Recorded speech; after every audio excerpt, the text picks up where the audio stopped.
You are now tuned in to Flipping the Birds, a Philly Sports Network podcast. What's going on, Eagles fans? Welcome one, welcome all to another episode of Flipping the Birds.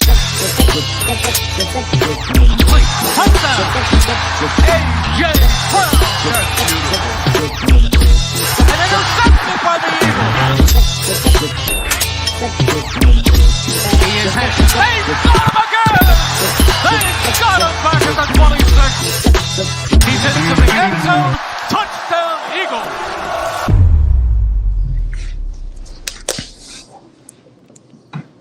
What's going on, Eagles fans? Welcome one, welcome all to episode 177 of Flipping the Birds. It is officially week 1 in the NFL, which means Eagles football is officially back, which means we have to be consistent now. At the slightest, at least, but yeah. No more vacations. That's absolutely fair. No, man, it's fly Eagles fly, go Birds all the way through to not. We want the whole thing. We want the Super Bowl. We want that every year, but especially after last year. Absolutely. But I mean, before we dive into everything, right? I'm Brian Cameron alongside Eric Reese, Zach Chavalella. How are you feeling? Yeah, he's feeling like, it's football season's here, which means that, Zach, for you, basketball season's almost here. Which, Eric, if I'm not mistaken, I think hockey's almost here. That's what it means. It's not far away. It's not far away at all. So rookie camp. It's gonna get a little hectic. Yep. Yeah, it's gonna get wild, but I always got time for my Birds. Well, I hear that. Well, we've held it off long enough, right? I mean, it's unfortunate that Morgan's not here, but Morgan's this is the time of year where he's actually heavily involved with football in Canada, but it's that time, right? We've held off on our schedule predictions, and I think it's time we go week by week and we talk about things. There's not much in the latest in the Eagles news. They did bring back Nicholas Morrow on the practice squad. They also signed another offensive lineman on the practice squad. But other than that, one thing that's kind of intriguing, I think a lot of people right now, is that the punter position on the depth chart is blank. It's just not there at all. As well as the holder, like there's nobody there. They're not penciling sit-outs with him being on the practice squad. They did try out a handful of punters throughout the week, but have not signed any just yet. How you guys feeling about that right now? I think they should sign Randall Cunningham as a punter. Is that what we're doing? Is that what we're doing on the spot? Yeah. At least he said that and not Nick Foles, right? Like we're getting ready for week 1. If you want my bold take in the 2023 Philadelphia Eagles, they're going to sign Randall Cunningham as a punter. Yes, there you go. Now let's talk that football. Let's get the DraftKings odds on that one. And, see what they're putting that at currently. the Eagles are signing Nick Foles as their punter. Yep, with a P. Yeah, it's still an improvement over last season. Let's not forget that. I mean, the Eagles they have to be doing something. Like, I just feel like you don't go into week 1 with Aaron Sipos as your guy no more after last season. Like, if you want to be a better team, that's still a heavy part of the game. I mean, a lot of teams have lost to bad punting, right? I mean, let's talk about the Miracle in Meadowlands with Deshaun Jackson. Like, it happens a lot more often than not. Yeah, I mean, they've already started the process of working out punters. They worked out a few of them. Pat O'Donnell, I think, is the biggest name, though I believe Blake Gillikin has been like the people's champ, I guess I'll say. The perceived top punter on that list of tryouts. So we'll see what happens. I'm still hoping Savaraka puts the uniform back on, but we'll see. I think that's a slight upgrade over Randall Cunningham at punter, at least, is going back to Savaraka, but we'll see what ends up actually happening. I don't know. Like, Cunningham punted at like 99 yards, dude. Cunningham punted his career in the 90s. Let's not talk about that right now. I don't know. Like, he kind of left on the highest. Like, he should probably be a Hall of Fame punter. Let's have that conversation. Hall of Fame punter. He punted it all for Winnie Houston. Randall Cunningham. Would you say that was very cunning of him? Yeah. It wasn't very cunning of you, I can tell you that right now. He's a He's got the X factor. Way before the X factor, he was able to do all positions, all of them, even the kicking ones. So, Even the kicking ones. yeah, that's football, dude. That's just American Politics, football, baby. That's good old Kelly Green football. That's good old Kelly Green football. That's just Papali ball, man. Come on. By the way, I keep losing track of this. What are the Kelly Green games? I know when it was Miami. What's the second one? Buffalo is the other one, I think. Buffalo. Okay, yeah. Okay. Week 11. All right. Damn. Okay. Sounds good. I mean, let's get right into it. Right. Week 1. It's Philly. It's New England. Super Bowl 52 rematch with Tom Brady being the grand maestro tonight. Right. It's a celebratory night with the Eagles coming into town. How you guys feeling about this? I mean, Patriots, they just lost their right tackle. The Patriots are not who they used to be. It is Mac Jones back there, right? It is what's his name? Jalen Mills also back there, right? It's just I don't know what to say. I mean, it feels like this should be a cakewalk, right? I mean, at the end of the day, this is a way better offense than it is a defense in New England. It's significantly pretty good defense in Philly than it is in offense in New England, right? They match up not well at all, and it should just be a cakewalk. But at the end of the day, week 1 of football is never a cakewalk. It could just be a day where you see people are just blown away by the Cleveland Browns throwing up 50 points on the Kansas City Chiefs or something like that sort, right? I still have the Eagles winning this game. I don't think it'll be a tough game for them. I don't think it'll be a blowout game. I do think that they take it probably around like the 20-13 range or 27-13 range. But I'm more so curious to see how the first team offense is going to look on the field.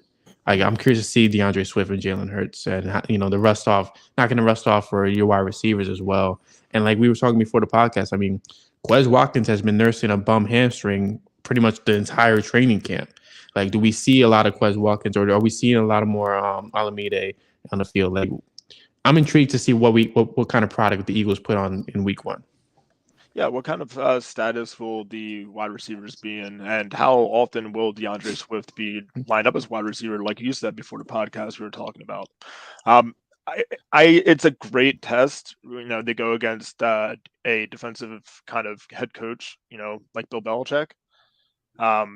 It's just one of those things where we're going to be tested out of the gate. And if this offense is as crazy as it can be, and week 1 football is never polished football. It's every team is coming in pretty raw. They're showed their might for like the first 2 weeks to get everything settled in. It's not going to be an easy win by any stretch, but I do think the Eagles do take this, so they begin the season 1-0.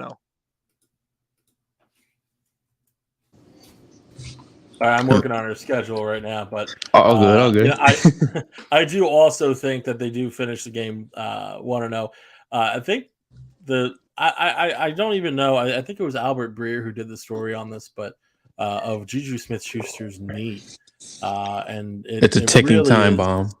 Yeah, it just doesn't sound like a good situation at all, and it really you don't want to take a look at something like that and say, oh well, there's where the Eagles can take advantage, and there's plenty of other spots where the Eagles can take advantage as well, but you just look at this New England's Patriots team and what really about them is supposed to scare Philadelphia. I think that if anything, the most daunting opponent in week 1 is and obviously they didn't win, but the Super Bowl hangover. So that's really going to be the biggest opponent on Sunday. And you don't want to underestimate a team in the National Football League any given Sunday. We all know that, obviously, but really the Eagles are not only going to be playing the Patriots, but they're going to be playing themselves.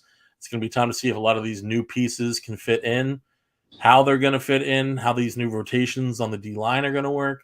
It's going to be interesting. It's going to be, I think, a great time, but there's a lot to be seen as far as how this team can work as a unit with these new parts. So that's what to watch for me going forward this Sunday. I definitely agree with that. Unanimous around the board. 1-0 start. So 1-0.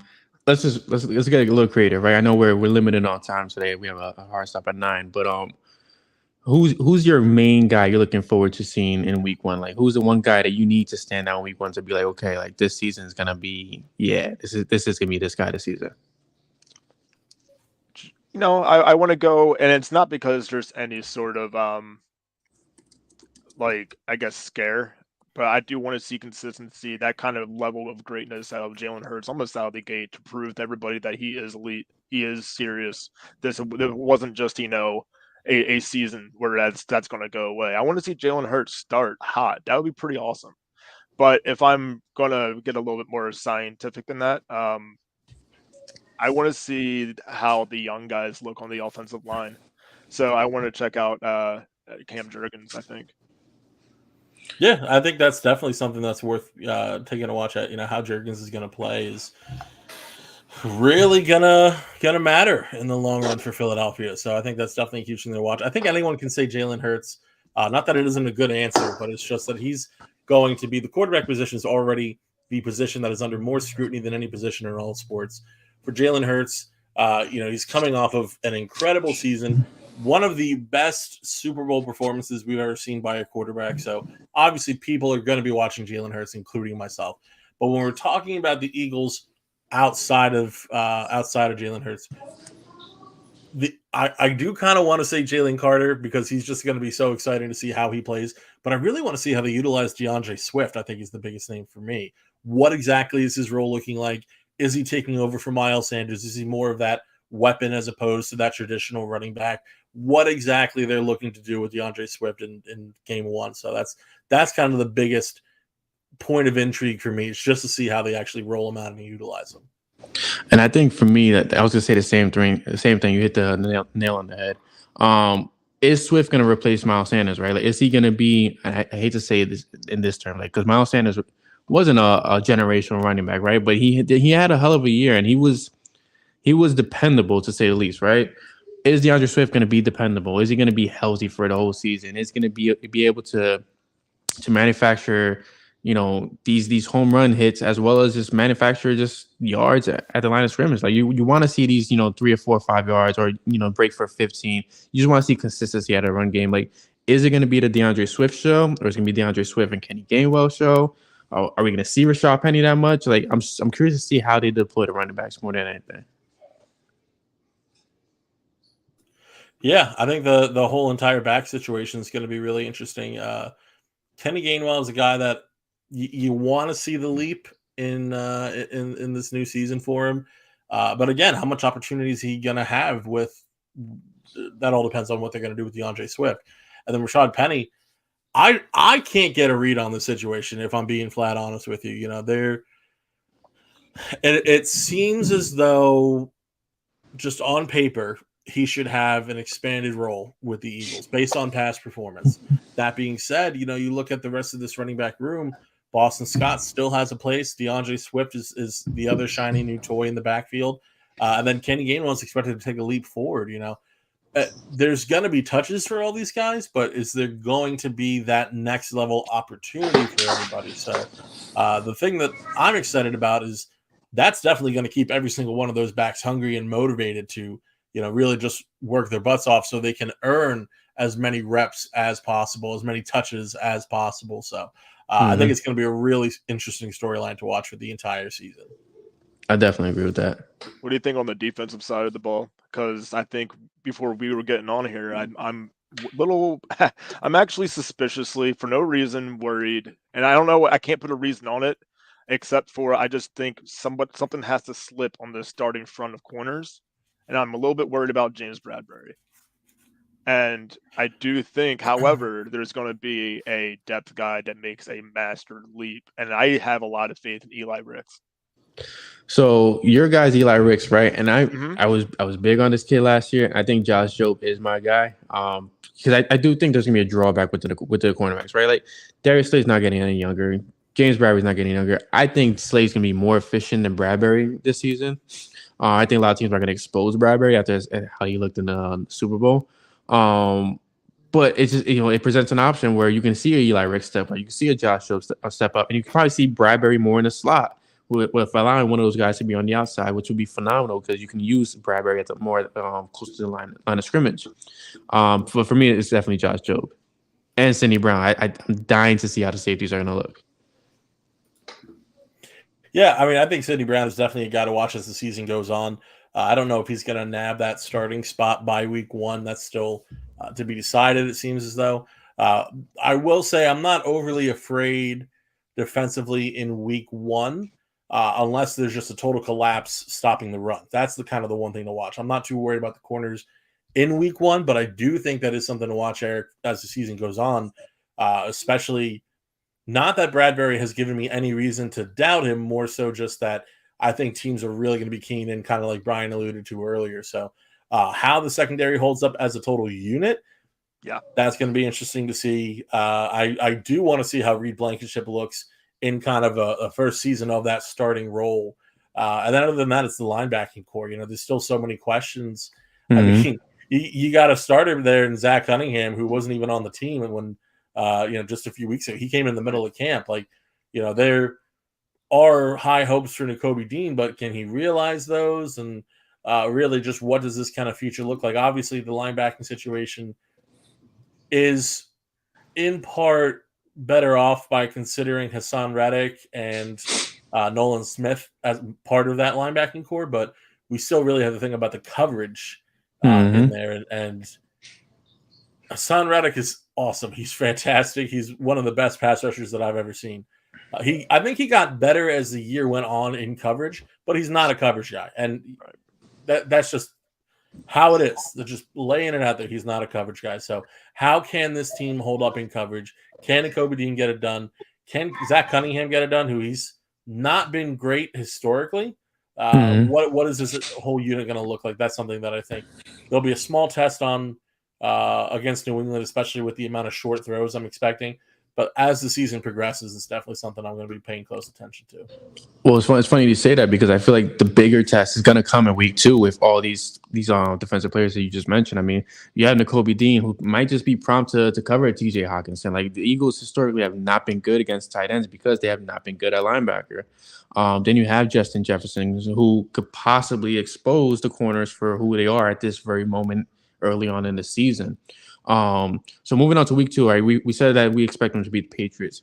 Week 2, it's the home opener. It's Thursday night. The Eagles are Philly's gonna be going crazy. It's me buzzing. I don't expect Philly to lose in that kind of environment, but I'm curious to see how effective this defense is against a Justin Jefferson, against a T.J. Hawkinson. We know who Kirk Cousins is. He's not great in prime time, right? He's not that guy for some weird reason. The guy can't play at nighttime. But Justice Jefferson is still a significant weapon. And while Darius Slay did hold him down to just a handful of beans last season, we don't know what to expect this season because we don't know how fresh these guys are going to actually be in week 2. Again, every single one of these defensive players you mentioned, I'm very curious to see how they look against Minnesota more than I am against New England. You stole my lead, right? I got your notes. I was just going to ask you how good is Kirk Cousins in prime time? Just kind of like I don't think he's won a game in prime time, right? Like he's very few. If anything, maybe one, right? Maybe. I don't think he's won a game yet in prime time. That was a big storyline last year. Yeah, but did that change? I can't remember. I don't really follow him throughout the season. I just know how it's been against Philadelphia. And he's lost 9 of 16 with the Vikings. 9 of 16. Prime time. Yeah, so he that's not terrible. It's not like he's not as bad as we thought. It's not good. No. Yeah, it's a losing effort. But it's more so just the fact that the Vikings just aren't. They've never been like that team, and so if you're in a primetime matchup, you're up against those teams. So that's just the fallout for it. But you were saying, Eric. I think that it comes down to deciding how he game plans. A lot of last season was a matter of we somehow shut down, Justin Jefferson, who started the season with pretty much 200 yards receiving. So, it was a crazy amount, and he had almost a career game like right out the gate. It felt like, and Philadelphia pretty soon just kind of shut him down, and that's how that game went. They don't have What's the running back situation like over there? I mean, it's definitely not as good as it was when they played Philadelphia a season ago. Now, granted, our defensive personnel is not as good as it was a season ago. So I think the main factor in Philadelphia winning this game is going to be Desai. That's going to be one where the coordinator shines and his game plan shines. Desai will So I decide do it. say that It's just decided. I do say that Philadelphia wins this game, but I think that's a harder contest than the week 1 rust they have to knock off against the Bill Belichick Patriots in Foxborough, by the way. And this is a home game. This is a home game. I'm saying it's harder than the one in Foxborough. Yeah, you hope the Philadelphia crowd can really boost up the Eagles as an entire team, as a unit, and we've seen precedent for that before. So. Is that a possibility? For sure, it absolutely is. And on paper, when you look at it too, the Eagles are just better than the Vikings. Now, does the better team always win? Well, I mean, maybe on that night, the better team technically always wins because they won the game. But in the long run, that's definitely not true. Otherwise, the Kansas City Chiefs last year would have gone undefeated, right? So the better team doesn't always win. So what they really want to make sure that they're looking out for is just execution. That's what it is at the end of the day. It's absolutely execution. That's what they failed to do in the Super Bowl. It's what cost them in key moments, whether you're talking about the inability for the pass rush, and I get it, the field, whether you're talking about the Jalen Hurts fumble, whether you're talking about an Eric and Siposs punts, all the 3-foot punts that he kicked that day. Like, there's a lot of different matters of failing to execute that have come to bite this team in the past. And when you look at these dominant teams like the Eagles project to be, that's usually what undoes them, is the inability to execute. And so that's what it comes down to against Minnesota. But I still have a very high level of confidence going against Kirk Cousins. Primetime against the Vikings. Matheson is a good back. I think he's going to get his. I am a little wary of Jordan Addison to see what he looks like, because I think that is a solid upgrade. Potentially, he's a rookie, obviously, but a solid upgrade for Minnesota on the outside. So will it be as easy to neutralize Justin Jefferson as it was last time? I'm not too sure, but it's going to be a fun game for sure. I think it's going to be an exciting one. I think the Eagles win comfortably, but it's going to be a good game. So I completely missed everything. Sorry, I kicked off the stream. That's fine. Just agree with everything I said. I'm just gonna nod my head up and down. Like that's the best I can do right now. So we're unanimous. We're unanimous. So we have them at 2-0. Before moving all right, let's go. Before moving to the third week 3, right? Jay Fizz has a question asking, how confident are we in the new OC and DC? I think I'm extremely excitingly confident in Brian Johnson. Just because, like, to have that kind of chemistry with your quarterback where you've known this guy since he was 2 years old, I feel like that's second to none in any sport. Just because you know this kid's weakness, you know this kid's strengths, and you're going to play to his strengths 99% of the time. And then you know what's going to happen when he challenges his weaknesses, especially with a guy like Jalen Hurts.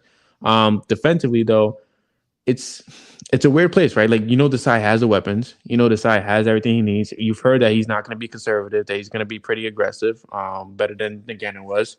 But again, like, it's the personnel. Like, do we see a drawback in our older cornerbacks? Do we see a weakness in our young safeties? Do we see an issue with the linebacker core? Like, we know the defensive line is going to bring it. It's just everybody after them. So let's talk about week 3. Let's move on. Week 3 in Tampa Bay. Baker Mayfield. It's a little bit of a longer week, by the way, since that Minnesota game is the Thursday night prime time. So you have more time to prep, more time to rest, even for Baker Mayfield's Buccaneers. I'm just going to say, I think with the 2 tests you get in the first 2 weeks, if you can stay healthy, and that's the battle here. I think Tampa Bay is the first game where I'm the most confident. Run it up. Run up the score. I'm talking like 34-9. Like, this game has all the makings of one that can be very, very ugly. There's the rumors flying around today about what the next landing spot is for Mike Evans. This could be the type of game that gets an organization to think, maybe we should be sellers at the deadline and move on from some of these guys. So I think that is definitely a game to be very confident in. I think you're definitely right in feeling that way, Eric. And I'll be honest, I'm kind of excited about it. It's fun to beat up on the Buccaneers just with the history there. Obviously, it's a little less so because they're not good. But listen, I'm still gonna have a smile on my face when I watch Philadelphia take home that W that day. Yeah, I think it's now when you say run up the score, you talking about like Jim Shorts versus Pete Carroll kind of run up the score. Run it up. Stutter. I'm talking like get out there, put touchdowns on the board with some flea flickers. Like you could run the Philly special again. Like make that. Can we invite Nick Foles for a one-day football. contract to do it? Bring him in. Bring him in. Run Wildcat with Nick Foles, right? and just do whatever you want because you're going to succeed. The Bucks will not be good this season. I am sorry, but this is a team who I think not that anyone's overly high on them, but I think that they're going to be a lot closer to the bottom than they are to the top for sure. And I mean to see Baker Mayfield and it's tough because Ryan Jensen we saw go down with the injury. And especially with the long-term implications of that, it's definitely a mournable injury for sure. But that just weakens an already weak offensive line. Jalen Carter will feast. I mean, we're talking about a heavy sack day that I foresee for Hassan Reddick and for Jalen Carter that day. So on that side of it and that perspective, I'm very excited for the game. All right, so we have them at 3-0. Week 4, Commanders come to town. We bring in August. I mean, we bring in August. Wow, we bring in October. I'm not going back to August. You can't. This is my season. This is football. This is pumpkin spice. This is my time. Okay. Listen, you guys rushed summer, man. I'm not appreciative of that. We went to Target today. All you saw was Halloween stuff. We're in September right now. We just got here, bro. Like, what are you talking about? Blink and it'll be Christmas. Don't worry.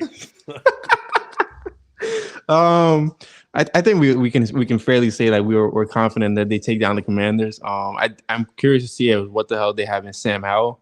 That's the kid's name, right? Sam Howell, quarterback. I think the Commanders will be significantly better, but they're still going to be kind of the butt of the NFC East when the Cowboys aren't, right? Can I just say I think this will be the closest game of the first 4 weeks. Really? I agree with that. The Eagles do go 4-0. But this will be the closest of those 4 games. So I am interested to see Sam Howell. I think there's been a lot of talk, and so there's a lot of expectations coming out of Washington. So he's got a lot to live up to, but if he can do it, I mean, you're talking about a team that is certainly talented, especially on the offensive end. And that defensive line. And that defensive line, which is still deep, which is still talented. So I think that there is some – I don't even want to say danger because, again, I am solidly confident in a win. I just think it will be closer than a lot of people expect. Solidly agree. I do believe that they beat Washington. I do not believe that is the hardest game. So I think that's interesting in what you said, Zach. I still will say that Minnesota or New England probably – yeah, and that's fair. Minnesota will be out the first 4, but I do have the Eagles. Minnesota's a playoff team, and Belichick's the coach in New England. So I think that's perfectly fair to say. I think I do believe that McLaurin will, kind of have his day, as he normally does. He usually at least gets a touchdown. Usually in earlier games against the Eagles, at least in the season.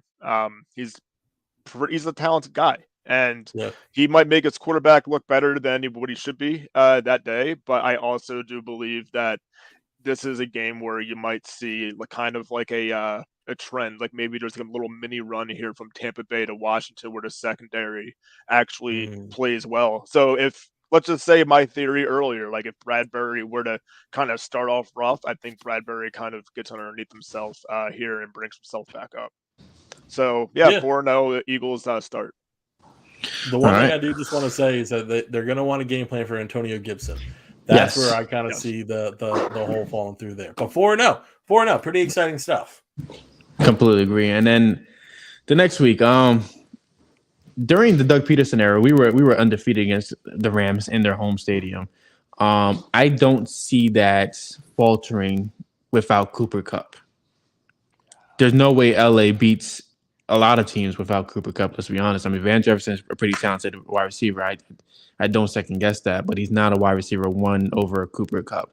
The game plan is different with that kid on the field, and if he's missing this game, then hands down, Eagles are taking it regardless. I know Aaron Donald's on that side. I know they still have significantly well-rounded players on the roster.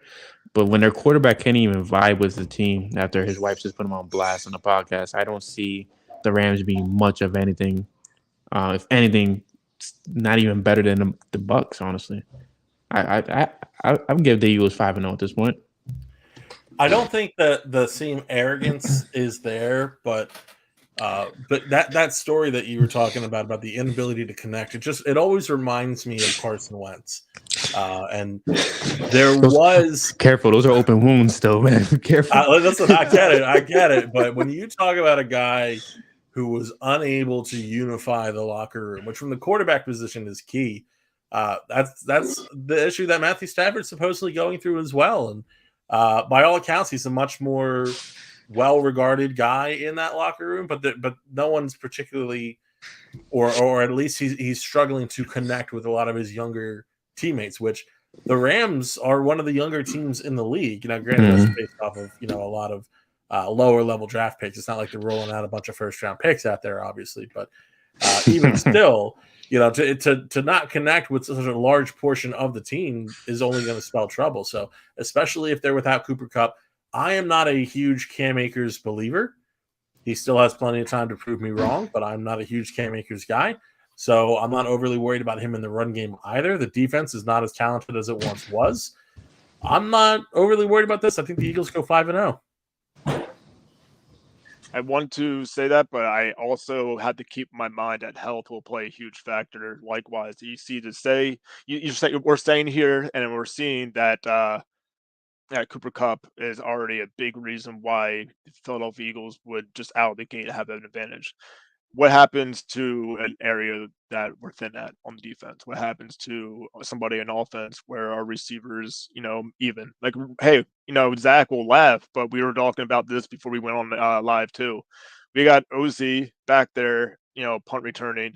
Quez Watkins apparently has a little blown quad already. Like, nothing crazy, but just, how close are we? Honestly, think to yourself. If something were to happen, one goes down, and it's Greg Ward season. Like, okay, you were doing so well. You were doing just so slid that well right in there. You put that into the end. See how I got you so hooked, Zach, and I just dropped it in there. No, yeah, they're 5-0, dude. Move on. All right, we're at 5-0 right now, right? Yes. Yeah. All right, let me pull the schedule. Week 6, we're going down to shut up, Zach. We're going down to the Meadowlands to face the Jets. That may be down for you New Yorker, but that's up for us Jersey folk. Okay, so us in the actual within like a 5-mile radius of Philadelphia, that's up for us. You know what it is? I'm still scarred from last year when all Zach said was I was a Giants fan and every single podcast. I've yet to be proven wrong. So I'm Switzerland on this one. So we're going up to the Meadowlands to face Aaron Rodgers and this newly revamped Jets team, they have the momentum coming in, right? They're vibing with each other. They're just doing well with each other at this point. But to possibly see what they bring on the field is just going to be what's caused me entertaining, to say the least. I mean, Garrett Wilson's coming into a season where a lot is expected of him. Dalvin Cook, Breece Hall, Aaron Rodgers himself, the defensive line, the defense in total, actually. This could possibly be a more competitive game than it's been in the past couple of seasons. But do you see the Jets actually being able to pull off this upset? I weirdly want to say that the Eagles possibly lose their first game to the Jets. I would kind of flirt with that as well. The first out of all the opponents in the first 6 weeks, clearly the Jets are the toughest, and I think highly of the Jets coming into this season, and in a way that they rebuilt aggressively the same way that the Eagles did. This is going to be a tough game. It's going to be a close game, and it's going to come down to who scores last, and it could be the Jets. It could be the Jets. So I'm not going to sit here and just, everything's unicorn pea and rainbows. But here we are. I'm going to go set it and say 5-1. And I think what could happen is maybe the Jets end up. What happens if they represent the AFC in the Super Bowl? That will be a great storyline because I think the Eagles will represent the NFC. So that'll be fun. Yeah. That'll be fun to see down the line. I do think Aaron Rodgers is going to take a step forward based on his performance last year. His connection with Garrett Wilson is, I think, something that's going to be a huge factor for the Jets. The defense is looking really good. Obviously, adding Dalvin Cook's a big difference maker. I think the chemistry won't exactly be there. I still have confidence in Philadelphia to win this game. It will be close because I do believe the Jets are actually a half-decent team, even better than Brian's Giants. But I do think that they will be a good team this year, so it'll be a close game. But Eagles, I hate you. For me. I hate you. All right, so me and Eric are 5-1. Zach is at 6-1. Next stop, 6-0. I'm sorry, 6-0. My apologies. Kelly Green night in Philadelphia, right? There's no way that they lose this game. There's no possible way you lose the first time you're wearing Kelly Green. Counterpoint, I think they're going to lose this game. Oh, God, get off the podcast. Listen, I hate to say it, but this screams letdown game, does it not? You're going up against the Dolphins, another high-power offense, another supposedly strong defense, Tua Tagovailoa, Tyreek Hill, Jalen Waddle. There's all the excitement. You're home. It's Kelly Green night, all the fanfare. And the Birds let you down. Listen, I wish I could say different, but that's the feeling that I get. I think this is the first loss. So put me now, Brian, at 6-1. The way I felt earlier when I was talking that Rams game, I feel that, but for the Miami Dolphins by week 7, I don't have a lot of faith that they stay healthy. I don't know, and I just that's the vibe that I get from that team. I think they could be great if they stay healthy, but we've even yet to see that be sustained. Have you seen their medical staff? They'll say anyone's healthy. It's fine. They said Tua only had a headache for a couple of days. He didn't even have a head for 2 of those plays when they put that guy out there. No. Crazy. It's not funny, right? But it's not funny. No, that funny. was a funny for Tua. That was a funny. It's not funny for Tua, but it's crazy funny that an actual NFL organization is doing that. Like you're putting somebody's life at stake. Like it's terrible. So, but that's the reality of the situation, and they still haven't really addressed that properly. So, they're until they stop, they're going to continue to put their guys in harm's way. That's the unfortunate truth of the of the matter. But it is what it is. So we have them at 6-1. Zach has them at 6-1 too, right? No, we have them 7-1. Everyone's at 6-1. So everyone's stop 6-1. judging me. We got the same record, so it's fine. Yo, you look hostile today. I like it. I'm full of the ragu. All right. So now we travel down to Washington to Josh Harris's Washington Commanders, right? I think Zach is right. Early on, it's a tough game, right? Second time around, I think Philly takes it convincingly. I think we go 7-1 when we march through Washington to the big week. I would agree with that. Yeah. Let's go with that. I think if you win that first game, then the second game you see him the second time around, it should be something that you're game plan for. Again, health is always going to be a concern for any team, but if the Eagles are the healthier of the two teams, which I think they will be, then boom, let's call it 7-1. All right, 7-1, and it's Dallas week, boys. Cowboys come to Philly. It's a 4:25 game, not even a Sunday night game, which I find kind of a little odd. It could be flexed. Okay, it could be flex. Okay, perfect. So if the Eagles are 7-1 and the Cowboys are close enough to it, it's definitely gonna be a flex game. Eagles are due. I'm gonna say it just like that. The Eagles are due for a big game against Dallas. Like I think I'm a little sick and tired of people saying that Dallas is really close when the big separation is the organizations themselves. I mean, the Eagles are a very well ran oiled machine with a quarterback who has a great head on his shoulders. And the Cowboys are just kind of like the ripoff. Like, it's like having perfect example. Family Guy was a phenomenal cartoon, right? People love that. Now imagine, and I'm sorry if I offend anybody, American Dad. How dare you? Yeah, it's a better show. I feel the same way. It's a better show. Okay, so we'll go American Dad versus Family Guy, right? like just one. They're both the same products, but one is just it's so much far superior than the other. Yeah, one is America's Team, like Family Guy, but the other is the better content, the Eagles and American Dad. Now there, I fixed That's a fair comparison right there. I America's think the show Eagles is are due King for of it. the Hill. That's a classic. No Gribble. I think Philly's due for one. I think they take this game. I think it'll be a nail biter. It'll be a very close game. But I have them going 8-1 into the bye. I do think they also take this game against Dallas. I think that it's going to be a lot of positive energy moving into the bye week, a lot of excitement moving into the bye, and I think that they take this one from Dallas. 8-1 with a week of rest ahead of them. Yeah, that sounds pretty nice, and I think it can happen. So let's go 8-1. All right. So bye week is done. We come back. We're going to Kansas City. We're getting our rematch, boys. I have a serious question. We see what Patrick Mahomes is without Tyreek Hill, right? He's still a pretty damn good quarterback. Right. It took him a while last season to get his footing underneath him and to heal from the was it like a knee or ankle issue at the time. Ankle issue was playoffs. I think knee was before that.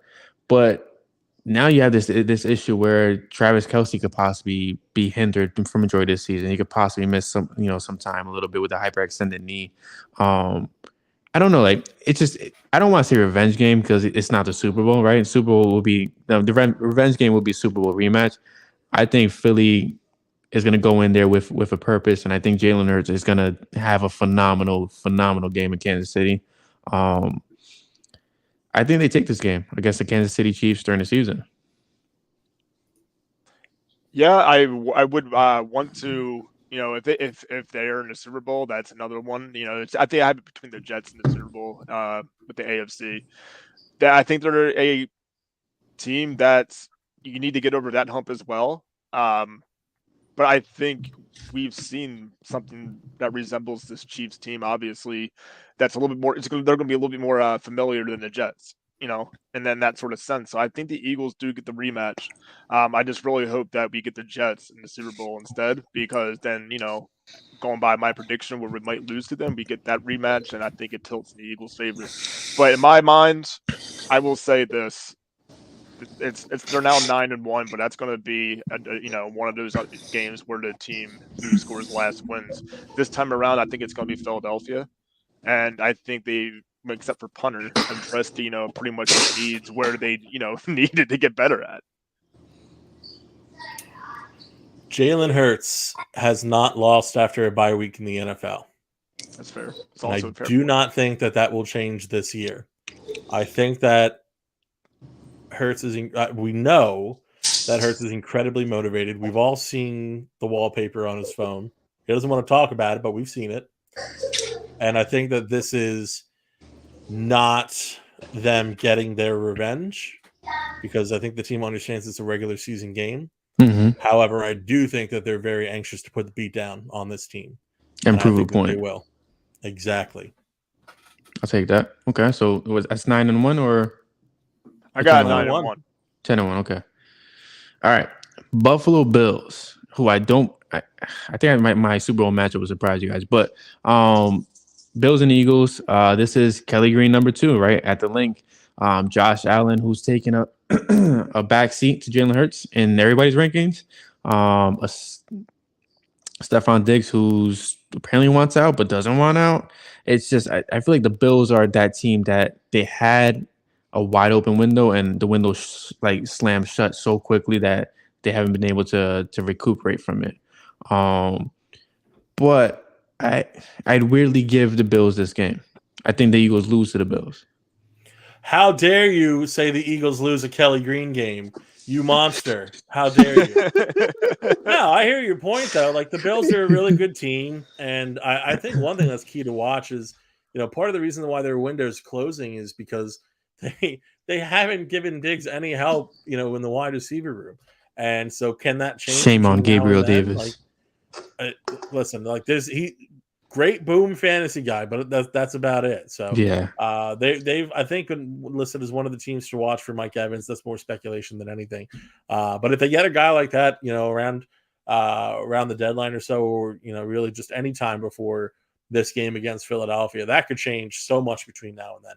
That being said, I don't think they lose both Kelly Green games, so I think they take this game over Buffalo. Yeah, I do think that this is actually a close game. I don't think it's a high scoring game either. I think it's a game where you're going to see a final score of 20 to something in the teens. It's not very high scoring. It's just competitive. But I agree with Zach that the Philadelphia Eagles do take this game against the Buffalo Bills. I just think that the Eagles, even in offense alone and just points production, have surpassed what we've seen from the Bills. But it's also will be a game where the secondary is tested throughout the entirety, because I think you got to watch out for Josh Allen and the ability to pass downfield. So don't get burnt. But if you can kind of mitigate that, yeah, Philadelphia, I think, is the better team here. So what's the record now? Is that 10-2 for me, and then you guys are 11-1? Yeah, I got one loss. Okay. Next game is it's a revenge game for somebody, right? Like, we've heard all the chatter throughout the playoffs, throughout the Super Bowl. Like, it was overwhelmingly annoying because it was just it sounded like a bitter X, right? 49ers, Philadelphia Eagles. It's the Hassan Reddick game because he put it out there that he circled it on the calendar. I don't see the Eagles losing this game. I don't care how motivated the 49ers are. You still cannot win in the NFL without a good quarterback. And it's taking Kyle Shanahan his whole coaching career to figure that out. And he still hasn't figured it out because they just traded Trey Lance. They let Jimmy Garoppolo go for Brock Purdy, who could have just been a one-year sensation. We don't know, right? No matter what, I have Philly taking this game just because you motivated Hassan Reddick. And like Zach said, I think Hassan Reddick is one of the better pass rushers I've seen in my lifetime. Yeah, I think this doesn't change from the playoffs. Just I don't think that the Philadelphia is going to be intimidated by any means by San Francisco, especially at the Link. So we have them right in our yard, and they're not any better in my eyes than they were last year. They could be maybe healthier, fine, whatever. We'll give you that. But you're also you haven't really improved overall. I think Philadelphia, you can say the same thing about their secondary, but you can't say the same thing about the line. Brock Purdy is going to have pressure on him at all times. I think that's where this game is won, and just like how it was in the playoffs, it's one at the line, and I think you're going to see a more dominant performance out of the offense here as well. So yeah, go Birds. This is going to be now 12-1 for me. Yeah. Birds by 2 TDs. I think this is a statement game for Philadelphia. So looking forward to this one in particular. I know that the Eagles are as well. Cannot wait to hear Giants fan or 49ers fans, up until this game. But this is going to be a fun one for fans of Philadelphia, if you ask me. So still one loss for me. All right, so I got them 11-2. You guys have 12-1. 12-1. All right. Now we head down to Jerry's World. Week 14, Eagles, Cowboys. This one it's at night. It's on Sunday Night Football, which is rightfully so. I don't know. I mean, when's the last time the Eagles took 2 games from Dallas in the season? It's been quite some time, right? I think 2017 we did, or no? Yeah, you asked the question. I don't know off the top of my head. I know Brian didn't know the answer, so he asked us as if we would. Right, like off the top of our head, I'm like, well, I think in that same sense, and hopefully you're searching that because I would like to know as well. Last season, I think, was a matter of circumstance more than the better team winning. So that had more to do with Jalen Hurts not playing. Yeah, we're assuming here that I'm doing records clearly based off of, for the most part, health and who's going to be available, and just kind of weighing the pros and cons of each team. I do think that Philadelphia is a better team than Dallas.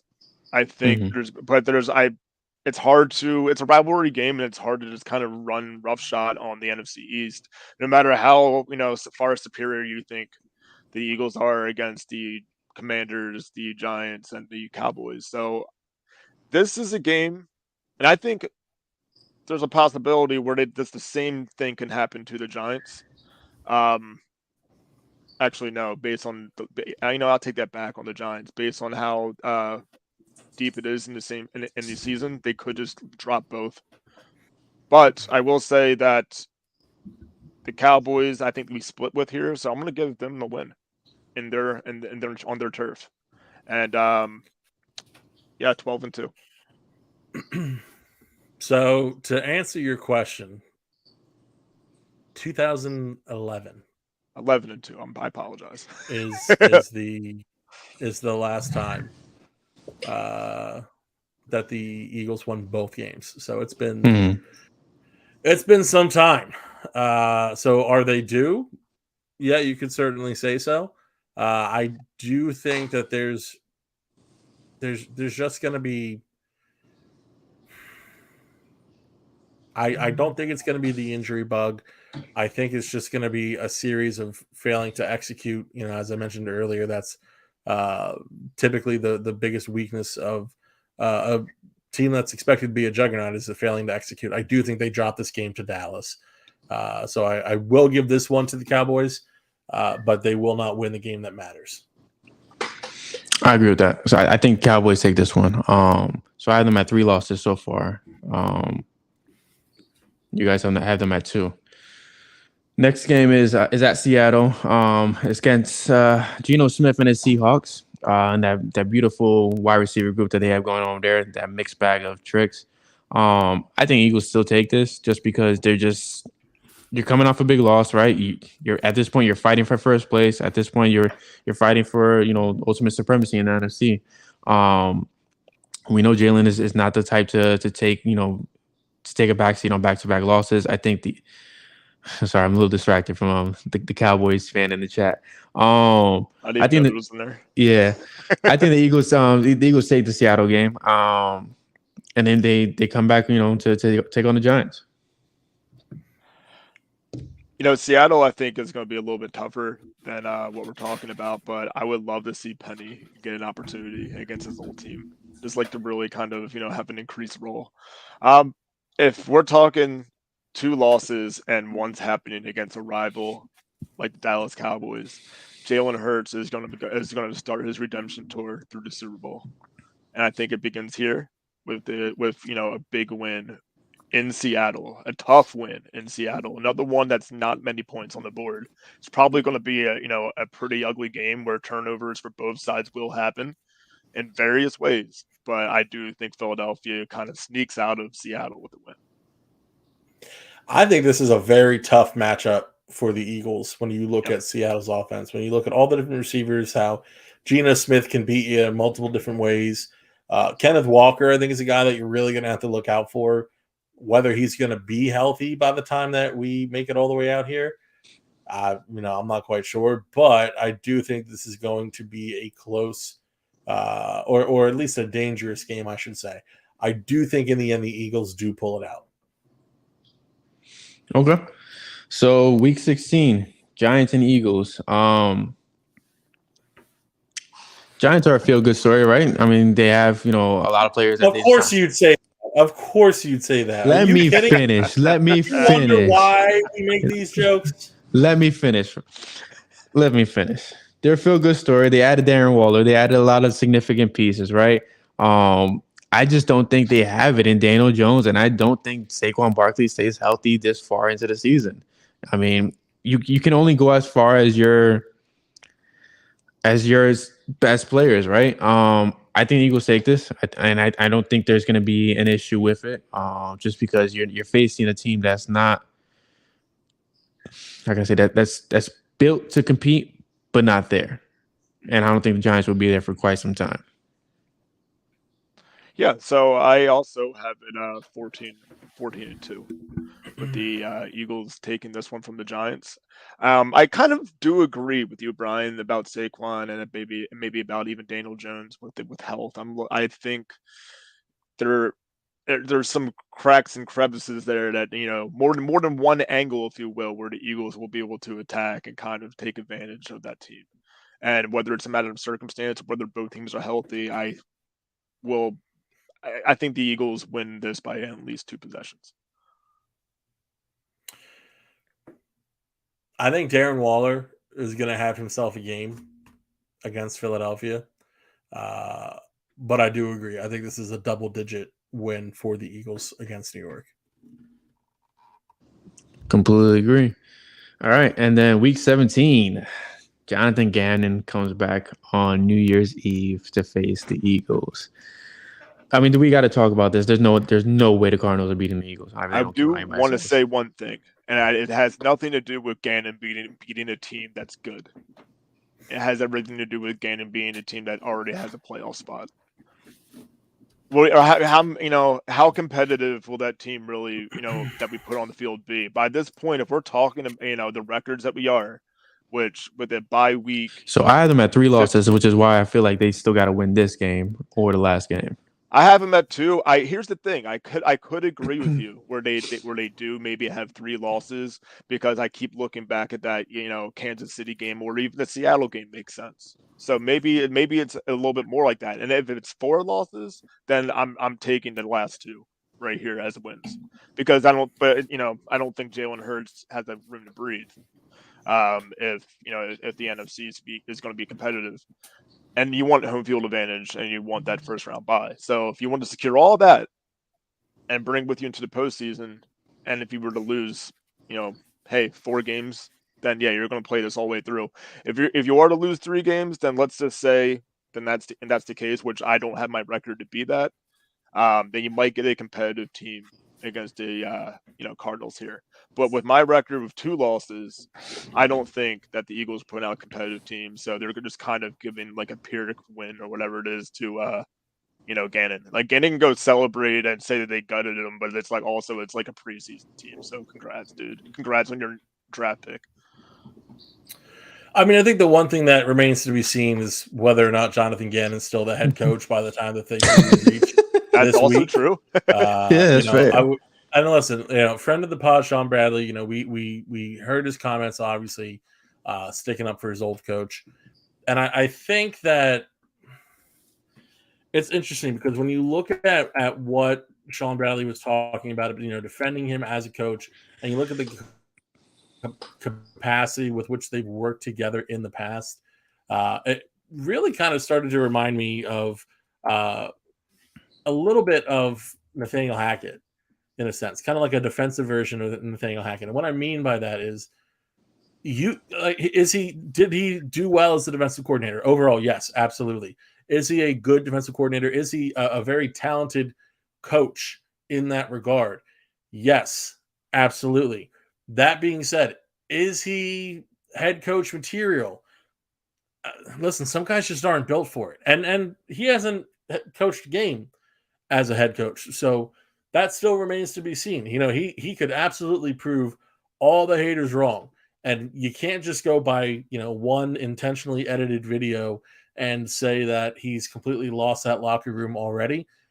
What I will say is that the Cardinals are not great on paper, and especially with everything going on. And that's whether or not Kyler Murray actually comes back this season or not. So it's the Eagles could probably play the first quarter, the starters that is, and still win the game. So I'm not overly worried about this game against Arizona.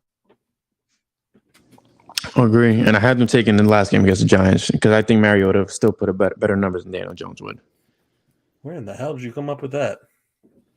He just dipped right after that. Oh my God. No, that was weird. I don't know what the hell just happened, but I'm still here. No, see now. Go ahead, Eric.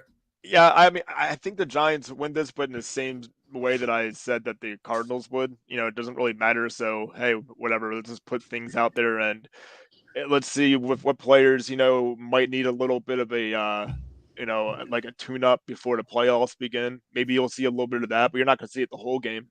Hopefully Philadelphia can establish dominance early on and then before those guys rest. But I would think by then with, my records here just kind of saying 2 losses, now 3, but it's week 17 and week 18. I would think with 4 losses overall at this late in the season that you've kind of locked up the number 1 seed. And, Brian, put your phone down. Look professional, and everything in the NFC. Yeah, he called him out. Sorry, my draft just started. Manager. He's like a team manager. My draft, listen, my draft just started, and then they messed up the system. Are you cheating on the PSN fantasy football draft? No, they messed up. They messed up the keepers. So now, like, everybody's just scrambling. So I'm like, I'm a little livid right now. That's a shame. That's a shame. Well, I'll put a bow on this for you so you can get back to your draft, right? Before we get our PSN draft tomorrow. Yes. So remember, that's still going on, guys. But what I will say is that kind of like what Eric said, I think this is going to be kind of a rest game for Philadelphia. I don't think they do the rest game for 2 weeks in a row because you want your guys kind of sharp at the same time. So I think that Philadelphia does rest their guys against New York, especially on the road. I do think that Brian's Giants will take this game. They're going to be fighting, trying to get into the wild card, I expect. Will they make it? I'm not too sure. That all depends on Daniel Jones, frankly. And as we saw, from listening to Brian earlier, not even Giants fans like Daniel Jones, really. So can he actually do it? That's what remains to be seen now that he's been paid. But I do have a very good feeling about this Eagles team going forward this season. I think that I had them, 14-3 by the end of it. Yeah, I think I agree with the same thing. I'm at 14-3. I think I had them 14-4 at the end of it, just because of the. I don't know how you got 14-4, buddy. There's 17 games, Eric. I'm sorry. God darn. I've been doing that the entire time, looking at the number of the week and then just like not wanting to buy. I got them at 13-4. Apologies. Give it a few more years, and we're going to be at 14-4. I mean, that 18 game will come eventually. Jesus. Coming to a season near you. I've been looking at the week number. I'm just kind of like losing, dude. I know. I get it, dude. I get it. Yeah. 13-4. 13-4. Okay. At 14-4, they're going to win week 1 of the playoffs. So there, already anticipatory. All right, well, that's our that's football, baby. That's our season prediction, guys. We'll see you guys after week 1 matchup, and yeah, until then, I'm Brian Cameron alongside Eric Reese, Zach Chavalella, and this is Flipping the Birds. Go Birds. Peace. Flip the